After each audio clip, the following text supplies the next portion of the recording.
창작자들에게는 이제 더 많은 수익이 돌아가서 네. 더 많은 창작이 이루어지고 네. 양질의 컨텐츠들이 만들어지고 더 좋은 경제적 가치들이 만들어져야 될 것 같은데 지금은 이제 막 시작됐기 때문에 이제 룰들을 만들어가고 있는 과정일 텐데 그러면 거기서 되게 중요한 변화들은 아직은 어떤 부분은 좀 올라가야 되고 뭐 어떤 부분들은 고려돼야 되고 뭐 이런 측면에서는 어떻게 보세요? 그러면 제가 음. 그 OTT 쪽을 한번 생각을 해가지고 좀 그쪽에 좀 한정해서 한번 네. 얘기를 해보면요. 네. 지금의 현재 되게 수익 구조는 진짜 안 좋은 것 같아요. 어디에 수익 일단 구조가? 첫 번째는 라이츠에 관련된 부분과 저작권에 관련된 부분을 싹 다 가져가는 부분. 어디가 가져가요? 지금은 플랫폼이 가져가죠. 넷플릭스. 넷플릭스. 네, 넷플릭스나 글로벌 플랫폼들은 다 거의 동일한 조건으로 하시는 걸로 알고 네, 있어요. 네. 그래서 특히 오리지널을 만들 때, 그러니까 오리지널일 때와 비오리지널일 때 또 다른데 비오리지널일 때는 당연히 그렇게 많이 안 가져가시는데 이제 오리지널인 경우에는 당연히 그렇게 많이 가져가시는 구조가 되고 그만큼 뭐 리쿠프하시는 이제 제작비나 이런 부분 또 지원해 주시니까. 이미 이제 현재 그 비즈니스 모델 좀 한계에 와 있고 그다음에 제작자들이 받을 수 있는 포션이 특히 드라마 부분은 영화는 사실 흥행하면 달라져요. 이제 엔데믹이 됐기 때문에 터트리면은 달라질 수 있거든요. 근데 이제 드라마 같은 경우에는 지금 거의 OTT 종속이 어마어마하게 사실 이루어진 상황에서 보면 넥스트가 반드시 좀 필요하겠다는 생각이 들어요. 그렇구나. 넷플릭스가 완전히 휩쓸었었을 때 그래서 원래 한국에 있는 제작사분들이 다 되게 좋아하셨거든요. 그리고 왜냐면 뭐 디플도 들어온다고 하지 HBO 맥스도 그럼요. 온다고 하지 막 이러니까 야 한동안 이제 우리 워낙 그동안 꿈꿔왔던 거 다 만들 수 있고 얘네들끼리 막 경쟁하니까 이것도 올라가겠네 이러면서 되게 즐거워하셨는데 사실 저는 그게 길어야 한 2년 정도 2-3년 정도 밖에 안 갈 거라고 보긴 봤어요. 왜냐하면 이 경쟁 구조도 결국은 넷플릭스가 다 장악해버리면 끝나는 거고 다 장악해버리고 나면 사실 넷플릭스 입장에선 잡힌 고기한테 더 줄 니즈가 없거든요. 근데 뭐 지금도 이미 벌써 그 이익으로 주는 부분이 줄고 있다고 얘기해요. 왜냐면 넷플릭스 이제 본사도 지금 약간 이런 상황이니까 더 수익화를 해야 되잖아요. 그러니까 뭐 유저들도 지금 끊겠다고 하는 마당에 수익 주는 것도 지금 이제 포션이 벌써 낮아지고 있다고 하더라고요. 그렇겠네요. 근데 이게 참 보면 되게 아이러니한 게요. 그러니까 문화적인 파급력이나 효과는 너무 크잖아요, 사실. 전 세계 정말 방방곡곡에 국위선양을 하고 있는데 이걸로 버는 돈이 냉정하게 얘기를 하면 넷플릭스 얘기면 제작비 플러스 뭐 10%, 15%, 뭐 20% 그게 딱 땡인 거예요. 얘가 오징어 게임이 돼서 전 세계 히트를 쳐도 우리가 풀어야 될 과제라고 좀 생각을 하거든요. 그럼 이제 그 다음 수익 모델로 연결돼야 되는 거. 그렇죠. 전 세계에서 사람들이 다 오징어 게임 그 복장 가지고 막 다 입고 막 할로윈하고 다 즐거웠는데 과연 이걸 만든 IP를 만든 제작사는 그거에 대한 수익 쉐어를 받았을까? 당연히 아니었을 거거든요. 없었을 거예요. 그래서 이 구조를 좀 IP 비즈니스 구조를 한국이 더 빨리 디즈니처럼 만들어내는 거를 해야 된다라는 좀 생각을 하고 이게 전통적인 부분에서 우리가 가져올 부분이 하나 있는 것 같고요. 그러니까 그걸 제일 잘하는 회사는 디즈니니까요. 디즈니는 그 얘기 있는 거 아세요? 디즈니가 정말 돈을 어디서 다 벌고 있냐. 뭐 중국의 그 기저귀 아기용 기저귀에 들어가는 미키마우스 이미지로 이미 돈을 너무 많이 벌고 있다. 이 얘기를 진짜? 하더라고요. 그러니까 그만큼 디즈니의 IP 비즈니스 이제 라이센싱 비즈니스 굉장히 이제 강력하고 되게 탄탄하게 망이 되어 있는 거죠. 근데 사실 저희는 지금 그런 부분들이 없는 것 같아요. 지금도 여전히.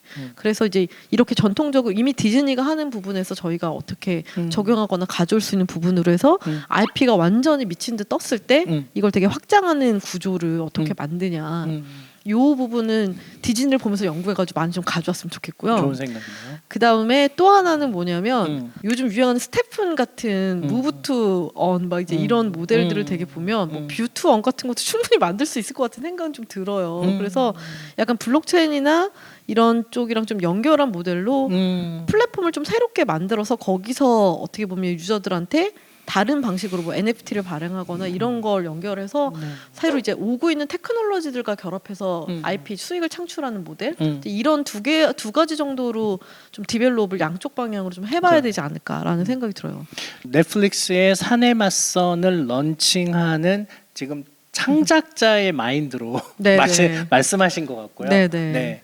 그러면 피코마를 운영하고 웹툰과 웹소설의 플랫폼 카카오 엔터를 운영하는 플랫폼 사업자 입장에서는 네. 그 창작자들을 위해서 어떤 또 변화들이 필요해요?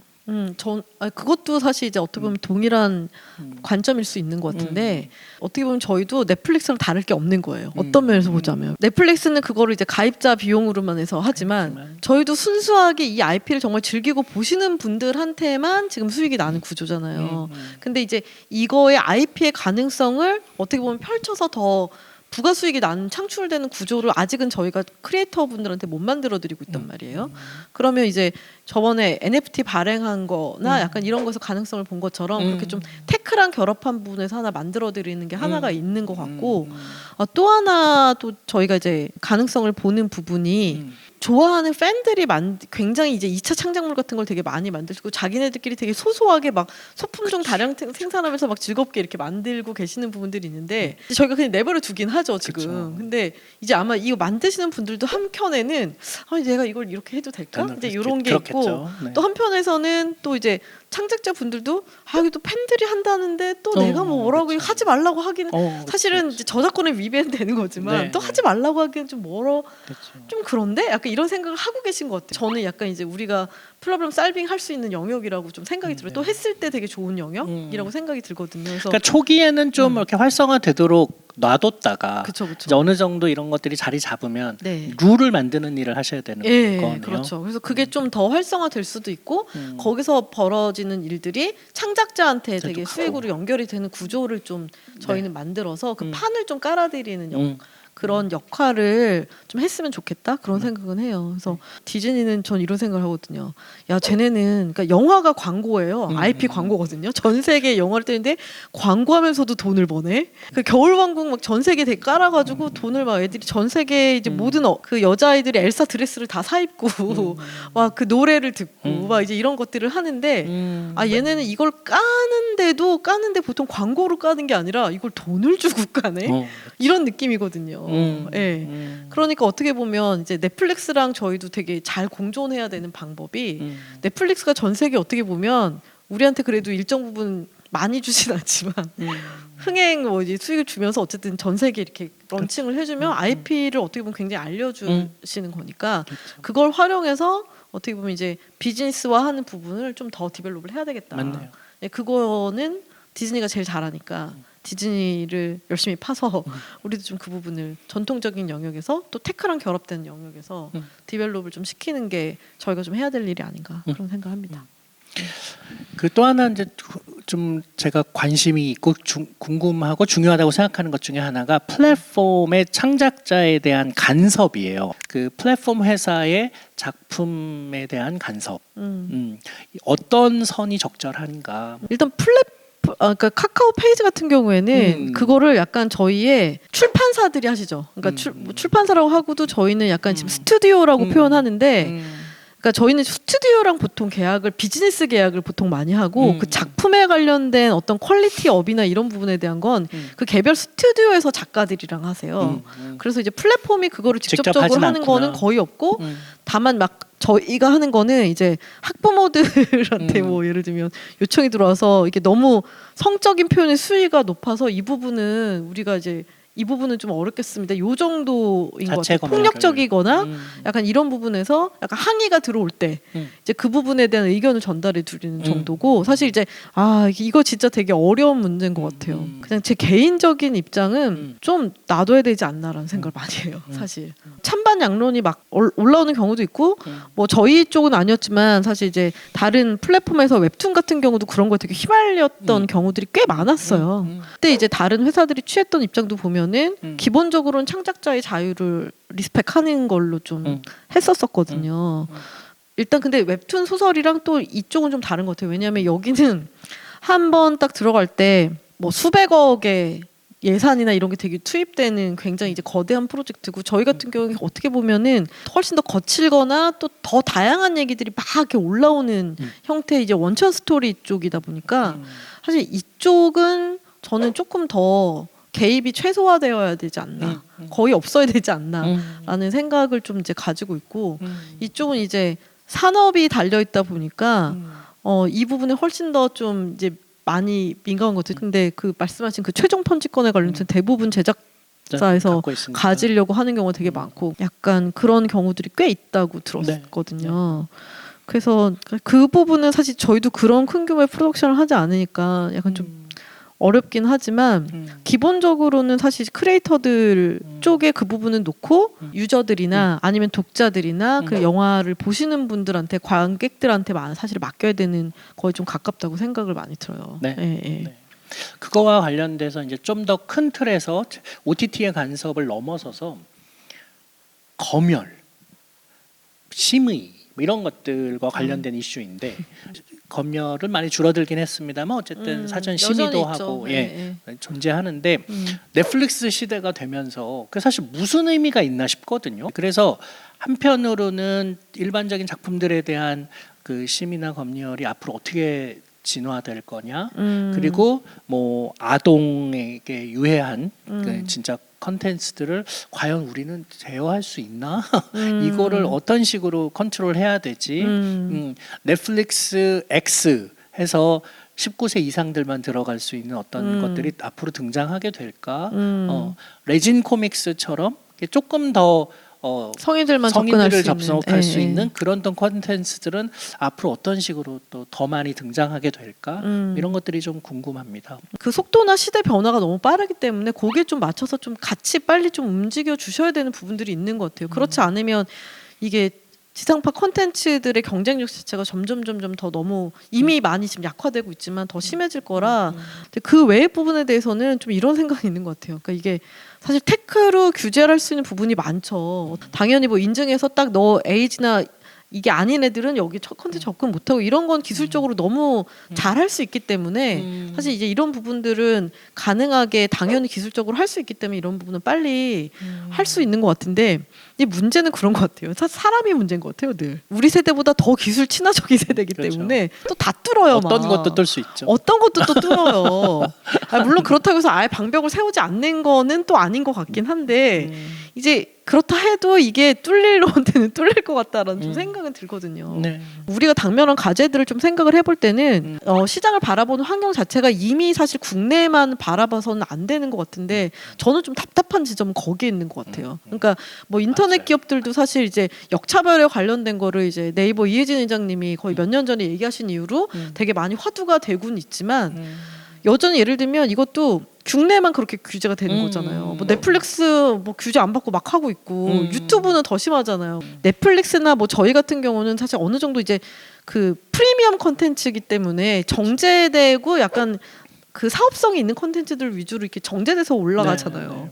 근데 유튜브엔 진짜 완전 이게 넘쳐나는데 뭐 걔네 말로는 뭐 AI 돌려서 잡고는 있다고는 하는데 네. 솔직히 그 유해성이라는 게 꼭 그 부분에만 국한되는 건 아니라서 네. 사실 더 보면 더 많은 한국 사람들이 영상에서 가장 많은 시간을 보내고 있는 게 지금 유튜브잖아요. 그렇죠. 그러면 어떻게 보면 그 부분에 대해서 더 뭐 적어도 그럼 국내에서는 같은 룰로 예를 들면 진행이 된다던가 약간 이런 부분들은 있어야 되는데 네. 국내에서는 좀 그런 그러니까 이미 좀 글로벌에 있는 사업자들이 들어와 있고 저희도 지금 글로벌로 나가고 있는 상황이니까 그렇죠. 이 부분을 좀 고려한 사실 어떻게 보면 정책이라든지 팔러시가 나와야 되는데 네.